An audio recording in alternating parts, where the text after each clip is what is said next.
بسم اللہ الرحمن الرحیم۔ یہ آپ کا دوسرا چیپٹر ہے حسن اخلاق۔ ایک چیپٹر ہمارا الحمدللہ مکمل ہو گیا، اس کے سوال جواب اور تمام مشقی سوال جواب ساری چیزیں ہو گئی ہیں۔ آج سے ہم یہاں پہ دوسرا چیپٹر سٹارٹ کر رہے ہیں، اس کا نام ہے حسن اخلاق۔ حسن اخلاق اس کا مطلب ہے اچھے اخلاق۔ تو اچھے اخلاق کیا ہوتے ہیں اس بارے میں ہم پڑھیں گے۔ بس چھوٹی سی وضاحت پہلے میں سمجھا دوں کہ اچھے اخلاق کے بارے میں، تاکہ آپ کو پتہ چل سکے کہ اس چیپٹر میں اور اس واقعے میں یا اس مضمون میں ہم کیا پڑھیں گے۔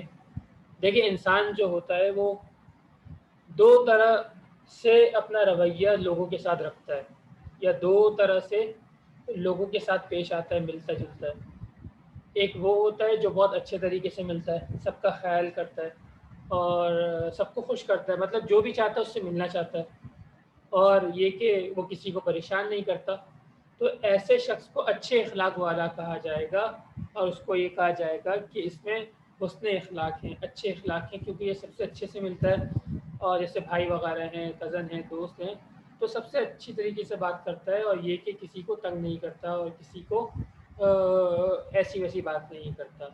اسی طرح والدین سے اچھی طریقے سے ملتا ہے، اور جو کہتے ہیں وہ ان کی بات مانتا ہے، بڑوں کی آداب کرتا ہے۔ تو ایسے بچے کو کہا جائے گا کہ اس کے اخلاق بہت اچھے ہیں۔ اسی کے برخلاف یا اسی کے اپوزٹ وہ ہوتا ہے کہ جس کے اخلاق بہت برے ہوتے ہیں، یعنی وہ سب کو تنگ کرتا ہے، پریشان کرتا ہے، لوگوں کا دل نہیں کرتا اس سے بات کریں۔ کوئی اگر بولتا ہے مثال کے طور پہ کہ پانی پلاؤ، تو بولتا ہے میں کیوں پلاؤں، میں نوکر تھوڑی ہوں، حالانکہ یہ پانی پلانا تو ثواب کا کام ہے۔ تو اسی طرح لوگوں کو کسی کی کوئی چڑ نکالنا، کسی کی برائی کرنا، تو اگر کسی بچے کے اندر اور بڑوں کا کہنا نہ ماننا، والدین کا کہنا نہ ماننا، تو یہ سارے جو ہیں برے اخلاق ہیں، اور ایسے بچے کو یہ کہا جائے گا کہ اس کے اندر بالکل بھی اچھے اخلاق نہیں، بلکہ اس کے اخلاق بہت زیادہ برے ہیں اور بگڑے ہوئے ہیں، اور معاشرے میں اور لوگ اس بچے کو یا اس انسان کو اچھا نہیں سمجھتے، اور لوگ اس سے ملنا بھی نہیں چاہتے۔ پھر آہستہ آہستہ ہوتا یہ ہے کہ وہ لوگ اس سے ملنا چھوڑ دیتے ہیں، اور وہ اس کا تعلق سب سے ختم ہو جاتا ہے۔ تو ہمیں چاہیے کہ ہم اچھے اخلاق کو اپنائیں اور معاشرے میں سب سے اچھی طریقے سے ملیں، اور ساتھ ساتھ کسی کو پریشان نہ کریں۔ تو انشاءاللہ پھر یہ ہم اپنی بھی نیک نامی کا سبب بنیں گے، اور ہم اپنے والدین کی بھی جو ہے وہ تعریف کروائیں گے سب کے سامنے، اور ان کی نیک نامی ہوگی کہ انہوں نے جو ہے بہت اچھی تربیت کی ہماری۔ تو سب چاہتے ہیں نا کہ ہمارے والدین کی تعریف ہو، کوئی چاہتا ہے ہمارے والدین کی برائی ہو؟ تو اگر آپ اچھے اخلاق کے ساتھ ملیں گے، اچھی طریقے سے سب سے ملیں گے، تو سب آپ کی بھی تعریف کریں گے، آپ کے والدین کی بھی تعریف کریں گے۔ لیکن اگر یہ کہ آپ جو ہے وہ اگر کسی کو مطلب یہ سمجھتے ہیں کہ یہ تو غریب ہے، یا یہ کہ اس کے پاس تو یہ چیزیں نہیں ہیں، اور میں اس سے بات کیوں کروں، اور میں تو بہت یہ ہوں، اور اسی طرح لوگوں کو تنگ کرنا، ان کی باتیں کرنا، تو لوگ کہیں گے کہ بھائی یہ تو بہت برا بچہ ہے، جب یہ سب برا ہے تو اس کے گھر والے بھی اتنے برے ہوں گے۔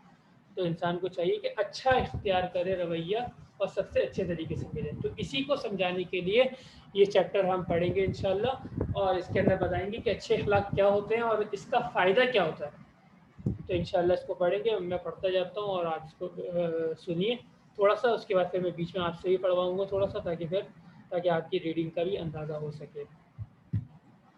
دیکھیے گا، بسم اللہ الرحمن الرحیم۔ حسن اخلاق، اچھے اخلاق۔ ہمارے پیارے نبی صلی اللہ علیہ وآلہ وسلم سب سے اچھے اخلاق والے تھے۔ آپ صلی اللہ علیہ وآلہ وسلم کے اخلاق ساری دنیا کے انسانوں کے لیے نمونہ ہیں۔ یعنی اس بات کو یہ بتایا گیا، یہاں پہ یہ بات بتائی گئی کہ اخلاق میں نبی کریم صلی اللہ علیہ وآلہ وسلم جیسے اخلاق کسی کے نہیں ہیں، نہ ہو سکتے ہیں، نہ تھے۔ آپ کے بارے میں آتا ہے یہی کہ اگر آپ کو کوئی تکلیف دیتا تو آپ اس کو دعائیں دیتے، یہ نہیں کہ آپ بھی اس کو تکلیف دیتے۔ آپ کے ساتھ کوئی برا کرتا تو آپ اس کے ساتھ اچھا کرتے۔ تو یہ ہمارے نبی کریم صلی اللہ علیہ وآلہ وسلم کے اخلاق تھے، اور آپ کے اخلاق تمام انسانوں کے لیے نمونہ یعنی مثال ہے، رول ماڈل ہے۔ اس کو دیکھ کر جو ہے ہمیں اپنے اخلاق کو اچھا کرنا چاہیے۔ آپ صلی اللہ علیہ وآلہ وسلم ہمیشہ مسکرا کر نرم لہجے میں بات فرماتے، کسی کو برا نہ کہتے، نہ کبھی کسی سے اپنی ذات کے لیے بدلہ نہ لیتے، اور اپنے دشمنوں کے ساتھ بھی اچھا سلوک کرتے۔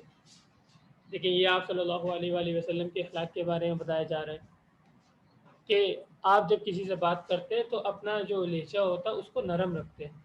یہ نہیں کہ بہت زیادہ آپ کے رویے میں ترش روح ہوتا اور آپ کے الفاظ سخت ہوتے کسی کو تکلیف دیتے، بلکہ آپ نرم اور مسکرا کر بات کرتے اور کسی کو برا نہ کہتے اپنی ذات کے لیے.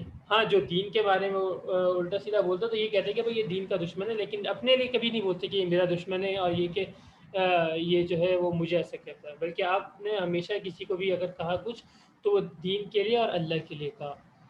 تو یہ ہمارے نبی کریم صلی اللہ علیہ وآلہ وسلم کے اخلاق ہیں. ایک مرتبہ حضور اکرم صلی اللہ علیہ وآلہ وسلم ایک درخت کے نیچے آرام فرما رہے تھے. ایک مشرک نے موقع اچھا دیکھ کر آپ صلی اللہ علیہ وآلہ وسلم کو قتل کرنا چاہا. مشرک کہتے ہیں ان لوگوں کو جو صرف اللہ تعالیٰ کو اکیلا خدا نہیں مانتے بلکہ اللہ تعالیٰ کے ساتھ ساتھ اور بھی جو چیزیں ہیں ان کو خدا مانتے ہیں. مثال کے طور پر ہندو کہ وہ صحیح ہے، وہ رب کو خدا تو مانتے ہیں لیکن وہ یہ کہتے ہیں جیسے بھگوان، ان کی کتنی ساری مورتیاں ہوتی ہیں الگ الگ، پتہ نہیں کتنے ہوتی ہیں، کوئی اور ماتا تو کوئی گائے ماتا تو کوئی یہ تو کوئی بندر اور کوئی ہاتھی، تو اتنے سارے انہوں نے خدا بنا کے رکھے ہیں اپنے. اسی طرح عرب میں بھی یہ تھا کہ وہ بھی جو ہے وہ اللہ تعالیٰ کو تو خدا مانتے تھے لیکن ساتھ ساتھ جو ہے وہ اور بھی لوگوں کو جیسے بتوں کو مانتے تھے. جب نبی کریم صلی اللہ علیہ وآلہ وسلم نے خانہ کعبہ کو فتح کیا اور مسلمانوں کو حکومت وہاں پہ ملی تو خانہ کعبہ کے اندر 360 بت رکھے ہوئے تھے، ہر دن کا ایک الگ بت. تو وہ لوگ جو ہے وہ بتوں کی عبادت کرتے تھے.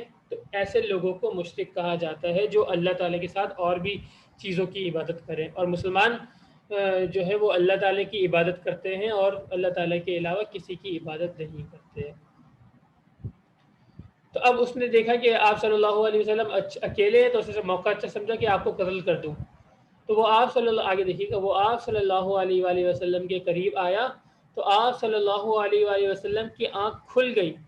وہ مشرک للکار کر مطلب زور سے بولا، اے محمد بتاؤ تمہیں مجھ سے کون بچا سکتا ہے. یعنی اس کو اب اتنا غرور تھا اور اتنا اس کو یقین ہو گیا کہ میرے ہاتھ میں تلوار ہے اور یہ تو ایسے ہی سو رہے ہیں تو اب میں آسانی سے ان کا کام تمام کر سکتا ہوں. تو اس نے جو ہے وہ بڑے اس سے تکبر میں آ کے یہ جملہ کہا، للکار کر کہتے ہیں زور سے، اور کیا کہتے ہیں بڑے فخر سے یہ جملہ کہا کہ آج تمہیں کون بچا سکتا ہے. تو نبی کریم حضور صلی اللہ علیہ وآلہ وسلم نے اطمینان سے فرمایا اللہ، یعنی اس کو جواب دیا کہ بھئی مجھے اللہ تعالیٰ بچا سکتا ہے. یہ سنتے ہی وہ کافر کانپنے لگا اور تلوار اس کے ہاتھ سے گر گئی. یعنی اللہ تعالیٰ کے نام کا رو بھی ایسا ہے کہ وہ بندہ کانپ گیا، اس کے ہاتھ سے تلوار گر گئی. آپ صلی اللہ علیہ وآلہ وسلم نے فوراً تلوار اٹھا لی اور اس کافر سے کہا بتاؤ اب تمہیں مجھ سے کون بچا سکتا ہے. کافر گھبرا گیا اور آپ صلی اللہ علیہ وآلہ وسلم کی منت سماجت کرنے لگا. منت سماجت کا مطلب کہ آپ کے سامنے گر گڑانے لگا اور فریاد کرنے لگا اور رونے لگا کہ بھائی مجھے چھوڑ دے، مجھے معاف کر دے، مجھے چھوڑ دے، مجھے معاف کر دے. اور کہنے لگا اے محمد آپ تو شریف باپ کے بیٹے ہیں اور نہایت ہی اچھا سلوک کرنے والے. یعنی وہ بھی جانتے، کافر لوگ بھی جانتے ہیں کہ آپ کے اخلاق بہت اچھے ہیں اور آپ کے سب کے ساتھ بڑا اچھا سلوک کرتے ہیں، لیکن دشمنی بھی یہ لوگ نکالتے ہیں. لیکن جب وہ دیکھا خود کمزور ہو گیا اور تلوار نبی کریم صلی اللہ علیہ وآلہ وسلم کے ہاتھ میں چلی گئی تو اب سچی بات کہہ رہے ہیں کہ آپ کے والد جو ہیں وہ شریف ہیں اور آپ اچھا سلوک کرتے ہیں. حضور اکرم صلی اللہ علیہ وآلہ وسلم نے اسے کچھ نہیں کہا اور معاف فرما دیا. یعنی اس کو کہا کہ ٹھیک ہے جاؤ، میں تمہیں نہیں مارتا، اور یہ کہ تم جو ہے وہ میں نے تمہیں معاف کر دیا اور اب تم سے کوئی بدلہ نہیں لیا جائے گا. آپ صلی اللہ علیہ وآلہ وسلم خود جا کر بیماروں کا حال پوچھتے، ان کے لیے دعا کرتے، ضرورت مندوں کی ضرورت پوری کرتے، کمزور اور بوڑھے لوگوں کے کاموں میں ان کا ہاتھ بٹاتے. آپ صلی اللہ علیہ وآلہ وسلم کے ہاں مہمان آتے تو ان کا خوب اکرام کرتے. دیکھیں یہ اچھے اخلاق بتائیں نبی کریم صلی اللہ علیہ وآلہ وسلم کے، اور ہمیں اسی طرح اس پر عمل کرنا چاہیے کہ اگر ہمارے رشتہ داروں میں، قریبوں میں اور دوستوں میں کوئی بیمار ہو جائے تو ہمیں جا کے اس کا حال پوچھنا چاہیے اور اس کی صحت کے بارے میں پوچھنا چاہیے اور اس کی بیمار پرسی کرنی چاہیے. لیکن یہ سمجھ لیں کہ یہ عام بیماریوں کے بارے میں ہے، جیسے کسی کو بخار ہو جائے یا اور چیزیں. لیکن آج کل اگر کسی کو کورونا ہو رہا ہے یا اس طرح کی کوئی بیماری ہو رہی ہے کہ ایک سے دوسرے کو لگتی ہے، تو اس طرح کی بیماری میں بس فون پہ رابطہ کر کے وہ حال احوال پوچھ لیا جائے اور جا کے نہ ملا جائے، کیونکہ اس سے یہ بیماری دوسرے کو لگ سکتی ہے. جبکہ پہلے کی جو بیماریاں تھی، بیمار ہونا اور اسی طرح اور چھوٹی موٹی بیماری ہونا، تو اس کے لیے یہ حکم ہے کہ آپ جائیں اور ملیں اور اس مریض کی عیادت کریں. اسی طرح آپ دیکھیں کہ اگر کوئی رشتہ داروں میں کوئی ضرورت مند ہے، ان کے پاس جو ہے وہ کھانے پینے کی چیزیں کم ہیں یا آس پاس میں، یا آپ کسی کو جانتے ہیں کہ وہ لوگ جو ہے اپنے کھانے پینے کی چیزیں پوری نہیں کر سکتے، تو آپ ان کی ضرورت کو پورا کریں. اس طرح راستے میں دیکھ رہے ہیں کہ آپ کی گلی میں کوئی انکل ہیں بوڑھے سے، وہ سامان اٹھا کے لے کے جا رہے ہیں اور آپ کے اندر اتنی طاقت ہے کہ آپ وہ چھوٹا سا سامان اٹھا سکتے ہیں، تو آپ ان کی مدد کر دیں، ان کا سامان اٹھا کے ان کے گھر تک پہنچا دیں.